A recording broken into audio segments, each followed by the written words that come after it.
Hello and welcome to Ask an Analyst, a new podcast series from GameAnalytics. I'm Allison, the COO at GameAnalytics, and this show is all about answering real questions submitted by game teams about data, insights, and analytics. We will cover what to track, how to interpret data, and most importantly, how to use it to make better decisions.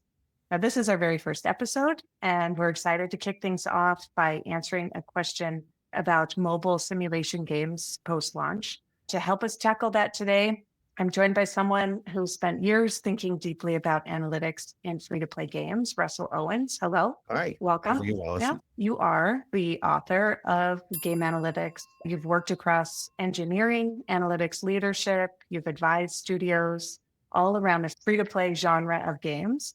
You've been, as I said, inside studios, building up analytics teams, and really trying to drive outcomes with the work that you do. So welcome to Ask an Analyst, and thanks for being our first guest. Oh, well, thanks for having me.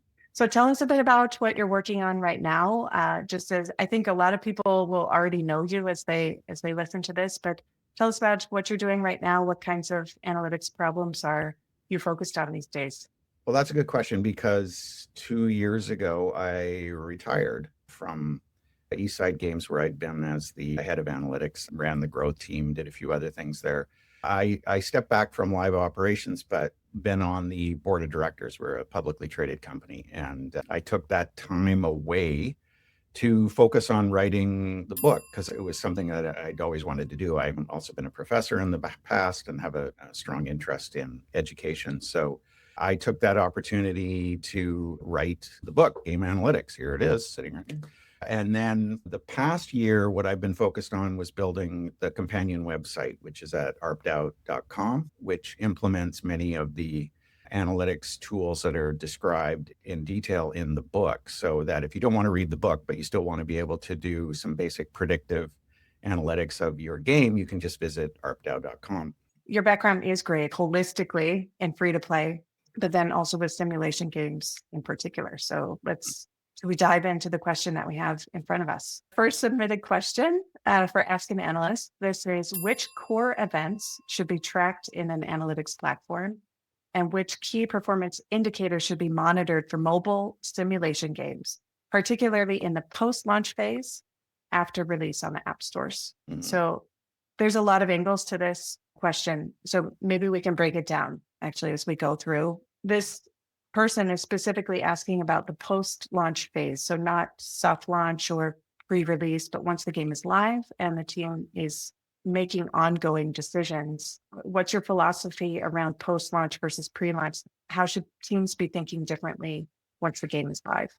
Well, in the soft launch or pre-worldwide launch phase, you typically are looking at specific KPIs along the way. As you open up into different geos, you might start with just a technical test to see, does the game crash? What are its KPIs around those metrics, which really doesn't have anything to do with the business of the game, but just the software quality.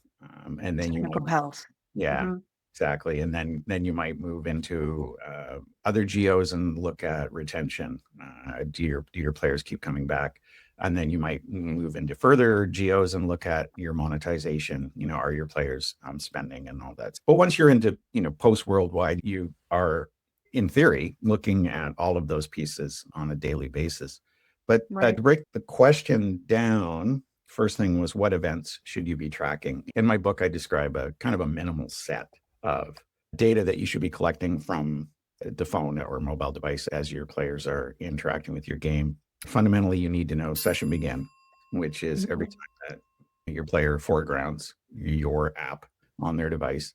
The first time they ever do that is sometimes called first open or install. So when a user installs or downloads your app from the iOS or Android stores, you don't get notification until the game is first opened on device. So the first open is the install. Subsequent ones you call session begin. Sometimes people will also track session end. That's slightly difficult to do and really only necessary if you're really concerned about how long a session lengths are. It's not necessary, really. Session begin is required in order for you to calculate your retention metrics. So it's fundamental. Then level complete every time that the user completes a level in your games, assuming you have many, and you send a level complete event. And broken down within your level completes, you might have milestones that comprise a level. This is particularly important when it comes to tracking your user's behavior, specifically in the first-time user experience or the tutorial. The FTUE funnel is built from milestone events that are sent as part of each level in your game. A lot of times, a tutorial complete is an event that is explicitly sent and captured. So what have we got so far? Session begin, level complete, tutorial complete. And then in terms of the monetization metrics, you want to know when a user makes a purchase. So the purchase event, that's for in-app purchases. And then if they watch, and you might want to capture an ad view analytics event. So really, that's a minimal set that's required. And then from there, it's whatever is a specific kind of user behavior that you wish to capture in the game. But if you start with just those, whether you're using GameAnalytics to capture them, using your mobile measurement partner, your MMP, or you're doing it yourself. Like Eastside Games has its own analytics stack built in on our own data warehouse that we collected all these things. And so we had lots and lots of different types of analytics events that we captured. But in terms of the business of mobile games, that's kind of the minimal set that's required. I was going to say that I think this minimal set is like the business type of that one. Yeah. Are people coming in the first place? I like session length in terms of a measure of engagement. I understand it's difficult to get sometimes in tracking. It also depends on the genre of your game, whether it's important or not. Like in an idle game, games that Eastside Games primarily builds, though now we've diversified, we also build match games, which, the session duration kind of makes a lot more sense in a match game than it does in an idle game, because the whole purpose of the idle game is that you do a lot of very short little sessions. You open the app, do something, and then put it away again, and then come back to it in 15 minutes. It's time to do something else, right? So the length of session is less important than maybe the number of sessions per day. And the number of sessions per day you can capture simply with a session begin event.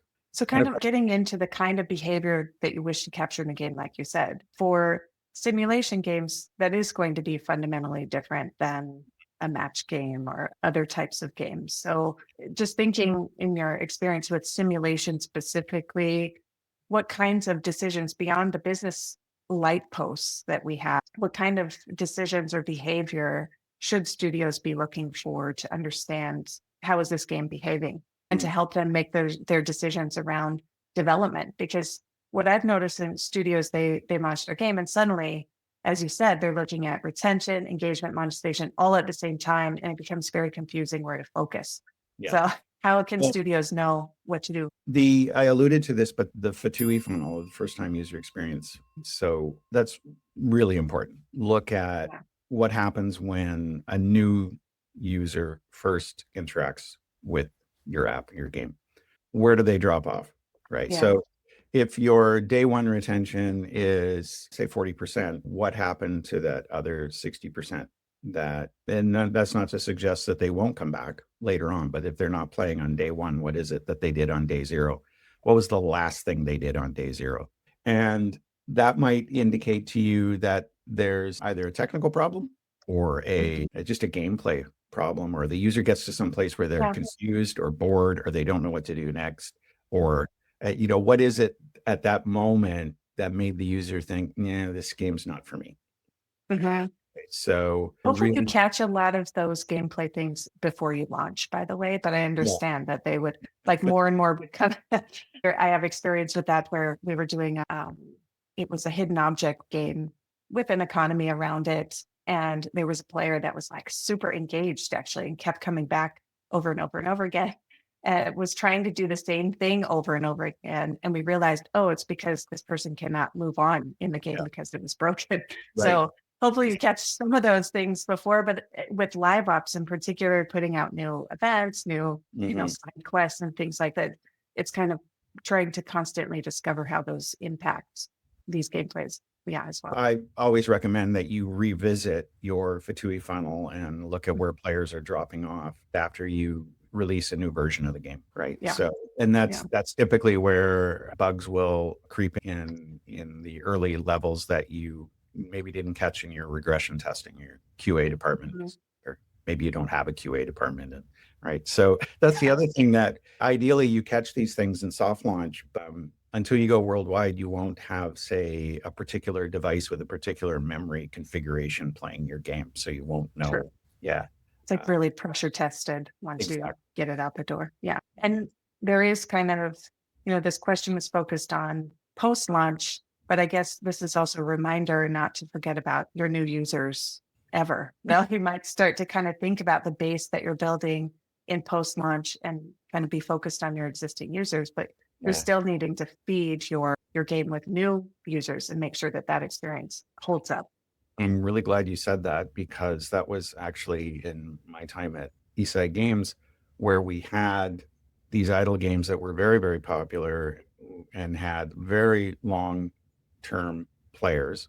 And there's always a feeling like you need to feed your whales, LiveOps, new content, new features to keep them engaged. And then you end up with this monster of a game with so many features and functions that may be overwhelming or confusing to your new users. So I was always advocating for the new users, whereas your LiveOps team is always advocating for the whales, basically, for your long-term users. You can only, people are probably tired of hearing me say this, but you can only monetize a user when they play, right? And so retention is your most important metric by far. This, going back to this question, is okay, so these are the events that we're capturing.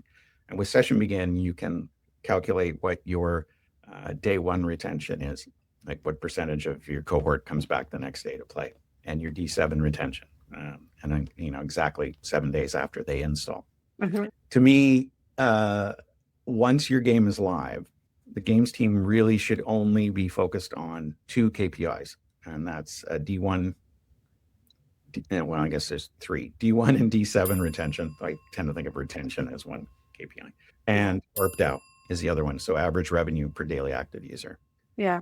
And don't look at DAU, top line revenue, any of those things. That's for your growth team to worry about. If you're hitting your retention and ARPDAU metrics, that will translate into lifetime value.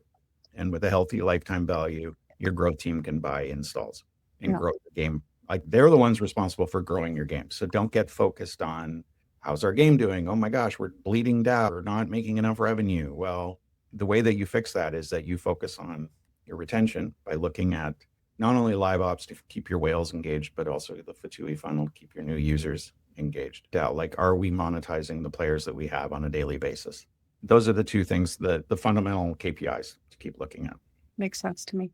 You said, you mentioned install cohorts, and they're a common way of looking at data over time and kind of continuously looking at install cohorts and what they're doing now. I think of install cohorts really as optimizing UA, and I think that's some of what you were just saying. But since simulations are very long tail, there's other cohort definitions potentially that studios could be looking at. Maybe you could speak to that. Are there other cohort definitions, or is it only your install cohort that can help, like, with predicting LTV? Well, a cohort by definition is any group of players and that have something in common. Yeah. Right? And typically, if it's every install you've ever had, then that cohort is people who've installed your game. But we tend to look at cohorts on from the user acquisition side. We care about is all of the players who installed your game because they saw a particular ad campaign. That ad campaign will be specific to your platform, whether it's iOS or Android or whatever, and which countries they came from and which creative they saw. So that is the primary cohorting mechanism for the growth team or the user acquisition team, is what campaign drove this player to install. And then you look at the behavior of all those players that came from a particular campaign, and then you can calculate their lifetime value, which is just their average over all the people in the cohort, and then compare that to what the cost was to acquire these customers. And then you can decide whether this campaign is one that should continue or not, right? Like, are we losing on this campaign or making money? So cohorts are fundamental to analytics, because analytics is just the application of statistics to your groups of players. For lack of a better way of describing it, my book, 300 pages, Deep Dive on Analytics, is just all about how you use statistics to model and make predictions based on behaviors of groups of players that you've already had. And regression, statistical regression, is the main technique that's used. You're always taking averages over a group of players to try to determine what your game health is. And if you look at ARPDAU, average revenue per daily active user, the cohort in that case is all the players who played your game on that day, right? Were there other ways that you have looked at cohorts or used cohorts to, I guess, not around the LTV calculations for growth, but to improve game experience so that you can improve those key metrics that you were talking about, the retention, D1, D7, and ARPDAU?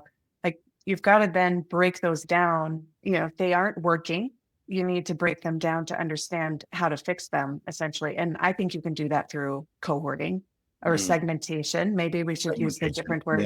Yeah. We tend to think about, we use the word segmentation if we want to look at like understanding how we might look at groups of players, and we might use, say, clustering to look at them in groups of 4 and say things like, oh, these are our players that play a lot but never make a purchase. These are players that, make purchases, and these are players that just churn right away, And so, you can look at how people tend to be grouped into types of players, right?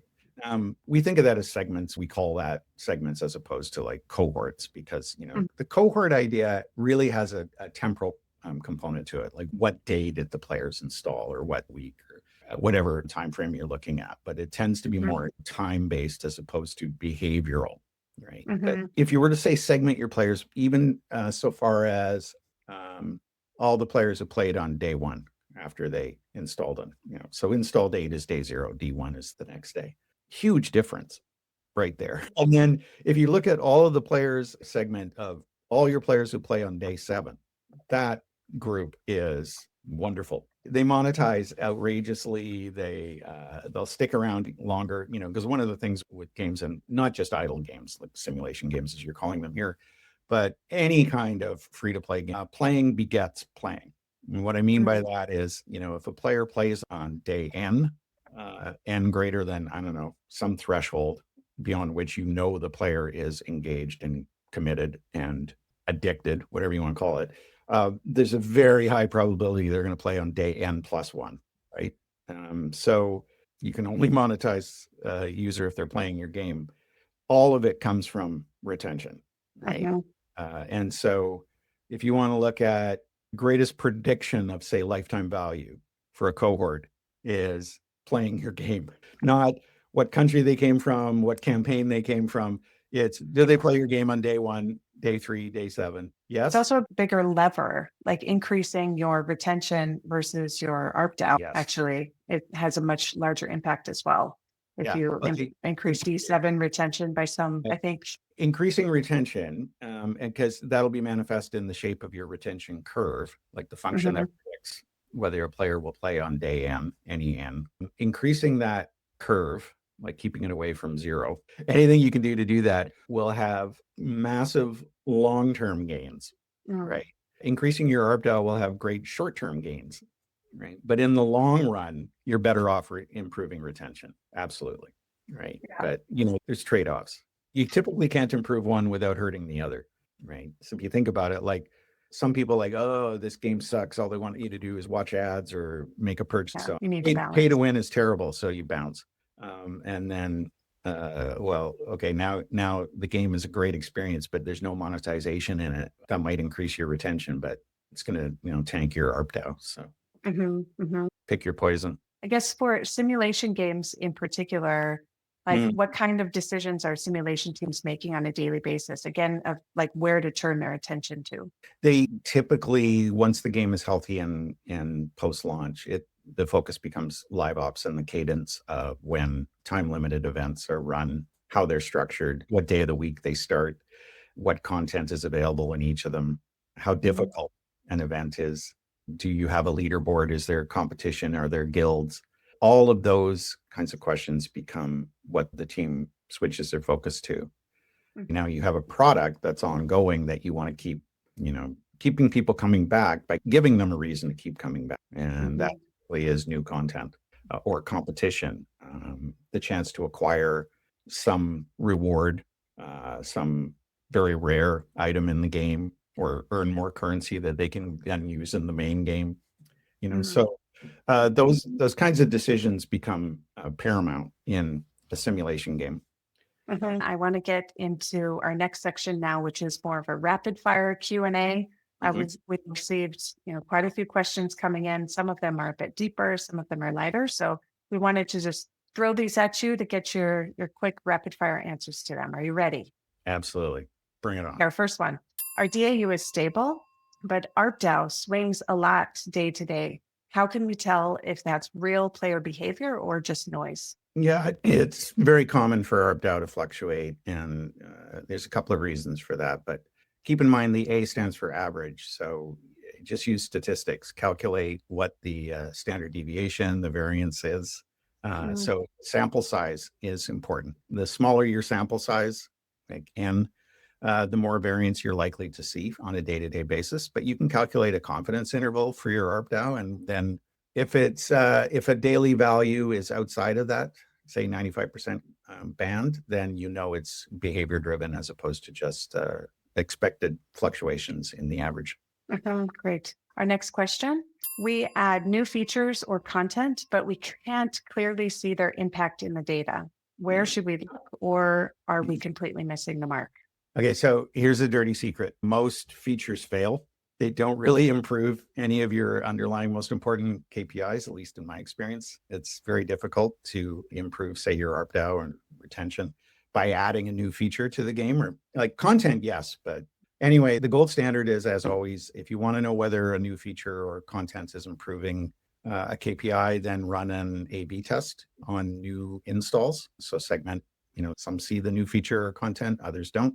And then look at the lifetime value of the two different groups and compare them to see if one's truly better than the other. And be prepared for there to be no difference, no statistical difference. This is we have a whole episode planned on A/B testing, and we'll bring someone in to cover that because there's many, many questions we've received about that.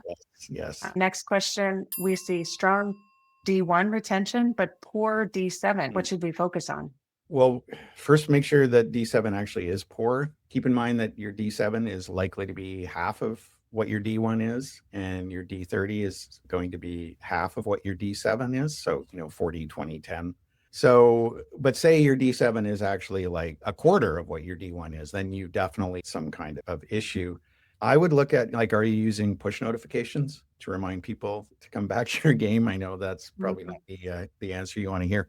Also, a really good way to improve your retention is to have, say, some kind of daily login reward. And if you can make it a mini game, all the best. There was a game I played for years. It was called Golf Clash or something. And if you came back, you got to take a shot at like a hole in one. And however close you got your one shot to the pin, you would win some kind of currency. So a good reason to come back every day. Thanks, Russell, for answering our rapid fire questions. I want to just give some key takeaways for today and kind of recap what we've heard. What are the 2 or 3 things that you want to make sure the person who asked our main question walks away with? I do want to reiterate again that I think that retention and ARPDAU are the only 2 metrics that when a game is in LiveOps that the games teams should really be focused on. And of the 2, retention, any kind of thing, any love you can give to retention will pay back greater than any kind of attempts to juice your ARPDAU in the short term. So really focus on retention, and really just by making the best game experience possible. That's why we do this, for sure, to make fun games. Thank you. All right. So listeners, we would love to know what you think about what we've talked about today with Russell. Do you feel differently? Do you have more advice that you can give on the questions that were asked today? Or maybe you have questions of your own that you want to submit to be answered in future episodes as well. We would be very happy to hear from you. We also want to mention that as part of this series, we are also going to be doing live Ask an Analyst office hours. Myself and GameAnalytics employees will be available once a month for you to drop in and ask your questions directly to us. Maybe you have a question that you don't want to be recorded, or you have some more confidential information that you want to share. this would be a great venue for that. Our first one will be coming up on February 11th. You can also find the details on our website for that. I want to say thanks again, Russell, for joining us and being our first guest. I appreciate it. Oh, thanks for having me, Allison.